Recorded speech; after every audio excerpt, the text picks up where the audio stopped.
It's basically trying to get some investment in some of the small businesses in our rural areas.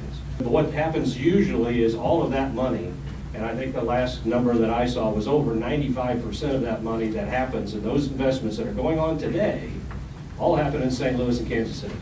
Rarely are the smaller towns, the rural areas look to for places to invest.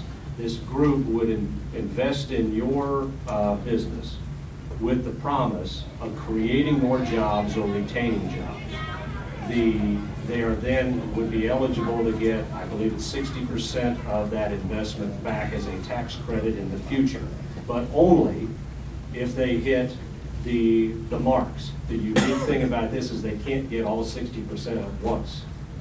Once they hit their marks, they only get a quarter of that, so 15% back in 1 year, 15 the next, 15 the next, 15 the next. That way, if they say, hey, we want to cash out, it isn't a sudden hit to our general revenue. It's spaced out over 4 years.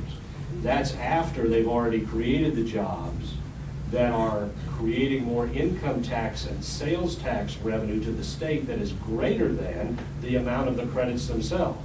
And there are hard minimum numbers that they have to meet in terms of how many people they employ.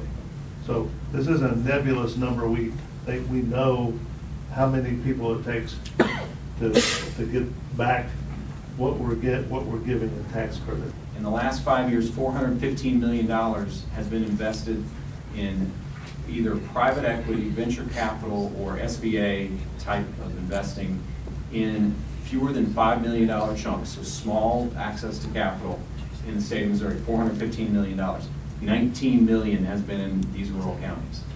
That's 4.6%. The population of the state is 36% rural.